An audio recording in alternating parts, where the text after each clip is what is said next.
নিশ্চয় যারা আল্লাহর কিতাব তেলাওয়াত করে, আয়াতটা ঈমানের সাথে শুনবেন, তেলাওয়াত করে, ও আকামুস সালাহ, এবং কি করে, সালাত আদায় করে, ও আনফাকু মিম্মা রাযাকনাহুম সিররাও ওয়া আলানিয়াহ, আর দান করে গোপনে এবং প্রকাশ্যে, ইয়ারজুনা তিজারাতান লান তাবুর, তারা ওই ব্যবসাকে টার্গেট করে, আশা করে যে ব্যবসা লান তাবুর, যে ব্যবসায় কোনো দিন লস হবে। এই কালামটা কার? আল্লাহ। কয়টা গুণ? কোরআন তেলাওয়াত করে, আর সালাত আদায় করে, আর কি করে, দান করে, আর আশা করে যে আমি আল্লাহর সাথে এই ব্যবসাটা করব, যে ব্যবসায় কোনো কি হবে না, লস হবে না। লান তাবুর, কোনোদিন লস হবে না। লান শব্দটা যেটা বুঝে, যে লোকটা আরবি বুঝে, লান শব্দটা এমন জায়গায় আসে যা কখনোই হবে না, কোনোদিন লস হবে না। কিন্তু অনেক ব্যক্তি আছে আলহামদুলিল্লাহ, তারা ব্যবসাকে 3 ভাগে ভাগ করে,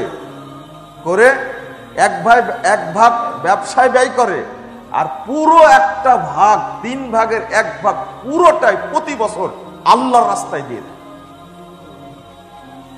আর একটা ভাগ নিজের পরিবারের জন্য রাখে। আর এই ব্যক্তি যে জান্নাতি, প্রসিদ্ধ হাদিস সহিহ মুসলিমের, জানেনই তো, রাসূল সাল্লাল্লাহু আলাইহি সাল্লাম বলছেন, বনী ইসরাইলের একজন ব্যক্তি আগেই তার আত্মবিশ্বাস কত, যে এখন পানি হবে, আমি চাষ করব। আকাশে একটা শব্দ হলো যে মেঘকে বলছে অমুক জায়গায় যাও, অমুক জমিতে গিয়ে পানি বর্ষণ করো। ও আগেই থেকে কুদাল নিয়ে গিয়ে বসে আছে, বৃষ্টি হবে, আমাকে লাইন করে দিতে হবে বাগানে। আর একজন ব্যক্তি এসে জিজ্ঞেস করছেন যে কার যেন নাম বললো, তোমার নামই কি সেই নাম? হ্যাঁ আমার নাম। আমি তো শুনতে পেলাম। কেন আল্লাহ তোমার জমিতে শুধু পানি বর্ষণ করলেন? তো বলছেন যে আমি এই বাগান থেকে যেটা পাই, সেটা বাগানে 1 ভাগ খরচ করি, আরেক ভাগ দান করে দিই, আর আরেক ভাগ আমি নিজের জন্য করে দিই। আল্লাহ তার প্রতি কত সন্তুষ্ট, অন্য কোন জমিতে পানি হলো না, শুধু তার জমিতেই পানি হলো। আপনি শুধু পানি বুঝলেন না, এটা বরকত। এটা কি বরকত? এটা আশ্চর্য হবেন যে তার একটা আত্মবিশ্বাস, পানি হওয়ার কথা, আল্লাহ পানি তো দিবেন, তা ওই লোকেরই তো বরকত বেশি হবে, এটা ভাবাই যায় না। আত্মবিশ্বাস নিয়ে, পানি হওয়ার আশা নিয়ে, কুদাল নিয়ে আগে জমিতে হাজির হয়ে গেছে। এরপরে আল্লাহ মেঘকে বললেন, তুমি মেঘ বৃষ্টি বর্ষণ করো। বৃষ্টি বর্ষণ করলো, কারণ হিসাবে দেখালো কি 3টা জিনিস। 3 ভাগ করি, 1 ভাগ নিজে খাই, 1 ভাগ বাগানকে দিই, আর 1 ভাগ আমি আল্লাহ রাস্তায় দান করে দিই। কেউ যদি এই বান্দা এখন এই কাজটি করে, আপনি বলেন আল্লাহ তার উপরে সাহায্য নাজিল করার জন্য যে ওয়াদা, বাস্তবায়ন করবেন না? অবশ্যই করবেন। আল্লাহ রাসূল তো এমনি হাদিসটা বলে যাননি। তারপর আল্লাহ বলছেন, লিওয়াফিয়াহুম উজুরাহুম ওয়া ইয়াজিদাহুম মিন ফাদলি ইন্নাহু গফুরুন শাকুর। আল্লাহ বলছেন আল্লাহ তাদের পূর্ণরূপে নেকি দান করবেন, ওয়া ইয়াজিদাহুম মিন ফাজলি, আর আল্লাহর পক্ষ থেকে অনুগ্রহ দিয়ে তাকে বেশি করে দিন। আপনি বলছেন লস হবে, আর আল্লাহ বলছেন কি লাভ হবে। কিন্তু একটা কারণ আছে। কারণটা হলো, আপনি আমি দান খায়রাত করি, আমি দান খায়রাত করি, কিন্তু এক জায়গায় গিয়ে ঠকে যাই আমরা। আপনারা মন খারাপ করবেন না, তবে কথাটা বললে আপনাদের জন্য আমাদের জন্য সুবিধা হবে। 3143 নম্বর হাদিস সহিহ বুখারীর মধ্যে এসেছে, আল্লাহ রাসূল বলছে, ইন্নাল মাল খাযিরুন খুলবাতুন, মাল হলো, সম্পদ হলো অত্যন্ত তৃপ্তিদায়ক মানুষের সম্পদ। লোভনীয় জিনিস। সম্পদ কি লোভনীয় জিনিস, তাই না? তারপরে বলছেন ফামান আখাযাহা বিসাখাওয়াতি নাফসি, অন্য হাদিসে তিবি নাফসি বুরিকা লাহু বুরিকা ফিহি, যে ব্যক্তি সম্পদটা দান করবে বিসাখাওয়াতি নাফসি, একবারে উদারতার মাধ্যমে, দেওয়ার মাধ্যমে, বুরিকা ফিহি, তাহলে ওই সম্পদে আল্লাহ বরকত দান করবে। আপনার আত্মতৃপ্তি মনে দিতে হবে, কিন্তু আপনি আমি এত কৃপণ, এতই কৃপণ যে চাইলাম যে মসজিদ তৈরি হচ্ছে, কিছু টাকা আপনি দান করেন, গ্রিল তৈরি করতে লাগবে, টাকা লাগবে, টাকাটা আপনি দিয়ে দিতে পারেন। আচ্ছা ঠিক আছে, এখন দেবো না, 2 দিন পরে দেব। আবার বলছেন গেছে, তো বলছে যে টাকা এখনো হয়নি, হলে তোমাকে জানাবো। কয়েকদিন পরে আবার গেছে, দেয় না। এই 3 মাস চাওয়ার পরে স্যার 4র্থ মাসে গিয়ে টাকাটা দিল। আপনার কি মনে হয় এটাতে বরকত হবে মনে হয়? হ্যাঁ, তার অন্তরের মধ্যে কি সাখাওয়াত আছে? সাখাওয়াত মানে বদান্যতা, মানে কি, মানে অন্তরের তৃপ্তিতে ব্যয় করা। এটা আল্লাহ শর্ত করছেন।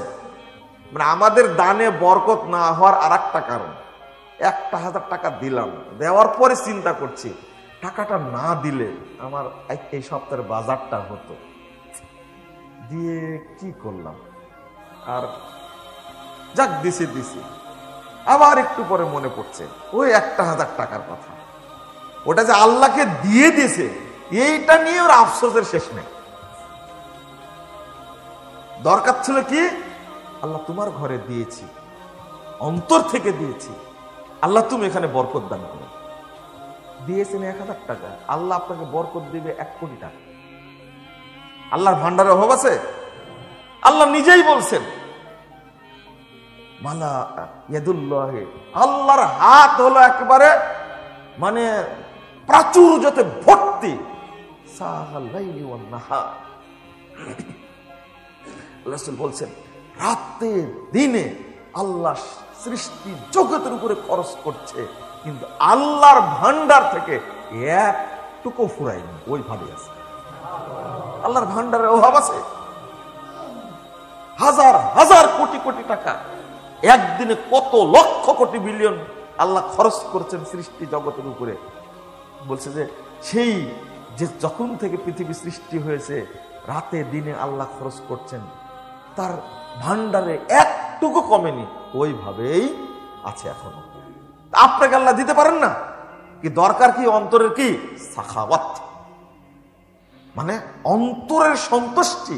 এতই চিপা কথা বলে বলে বলে, এই যে বক্তারা দেখেন না, বক্তারা যদি আদায় করতে লাগান, আপনারা আদায় করার একটা টেকনিক আছে, কিন্তু মানুষের পকেট থেকে টাকা বের করার একটা টেকনিক আছে, বুঝছেন? টেকনিক না থাকলে আমাদের আদায় করতে লাগান, আমি 1 টাকা পাবো, আমাকে দিবেই না মানুষ টাকা। কিন্তু আরেকজন বক্তাকে লাগান, ও কিছু কথা বলবে, আপনার অন্তরটাকে গলিয়ে ফেলবে। মানে বসে আছে, দেব কি দেব না, দেব কি দেব না, শেষ মুহূর্তে আদায় করা শেষ, ওই মুহূর্তে ওখানেই বসে আছেন। তারপরে তার অন্তরটা একটু নরম হয়েছে, ওখান থেকে উঠে এসে মঞ্চে 500 টাকা দিল। 1 ঘন্টার পিছনে ব্যয় করেছে, 1 ঘন্টা, এর পরে তার অন্তরটা নরম হয়েছে। চিন্তা করেন যে দান করার প্রতি তার আগ্রহ ছিল কি ছিল না, বলেন তো দেখি? ছিল না। বক্তার কথার চোটে, আর আদায়কারী বক্তা যেভাবে কথা বলে, টাকা না দিয়ে থাকাই মুশকিল। ওই বখিলের অন্তরটা গলে যায়, তারপরে যায়। তাহলে এই সাদাকায়, এই দানে বরকত হবে বলে মনে করেন না? তার মনের মধ্যে উদারতা নাই, বদান্যতা নাই, আমি দিব। উল্টাটা করবেন আপনারা। উল্টাটা করবেন মানে, এই মসজিদে কাজ হচ্ছে, আমি বলছি, যেটা উদাহরণ দিচ্ছি, এই মসজিদে কাজ হচ্ছে, আপনি দেখলেন কি কাজ বাকি আছে, না চাইতেই হঠাৎ করে এসে আপনি বললেন যে এই টাকাটা রাখেন, এই টাকা দিয়ে এই কাজ করবেন, ওই লোকটা মসজিদের সভাপতি বা সেক্রেটারি বা সদস্য মনে করবে যে না চাইতেই পাওয়া, আমি তো ভাবতেই পারিনি এইভাবে টাকা আসবে। আল্লাহ রাব্বুল আলামিনের কাছে ওই লোকটা ওইভাবেই দোয়া করবে যে আল্লাহ, আমি চিন্তাও করিনি, কল্পনাও করিনি, তুমি ব্যবস্থা করে দিয়েছো, ওই ব্যক্তিকেও তুমি অকল্পনীয় ভাবে বরকত দান করো। একজন ফকির দাঁড়ায় আছে, আপনাকে চিনে না, জানেও না, আপনার কাছে আসেনি ফকিরটা, ফকিরের কাছে গিয়ে আপনি 100 টাকা হাতে ধরাই দেন। ওই ফকির চাইলে 100 টাকা দিলে যে মানসিকতা হবে, আর না চাইতে আপনি নিজে গিয়ে দিলেন টাকাটা, ফকিরের মানসিকতার পরিবর্তন হবে না? হবে না? হবে মানে ও দুইখানা হাত আসমানের দিকে তুলে কাঁদবে আর বলবে যে আল্লাহ, আমি কল্পনাও করতে পারিনি। এই কাজটা করলে আপনার আমার দানে কি হবে? বরকত হবে। আপনি এইটা করেন। চাইতে আসছে, মাদ্রাসা ছাত্র আসলো একবার, শিক্ষক আসলো একবার, মাদ্রাসার সভাপতি আসলো, সেক্রেটারি আসলো, তাও দিতেই চায় না। আচ্ছা, আমি রমজানের শেষ তারিখে দিব, 27 তারিখে দিব, কত শর্ত অজুহাত, কত সারায়েত, তা ঠিক নাই। ওর মন্ত্র কি নাই? সাখাওয়াত নাই। তাহলে বরকত হবে কি?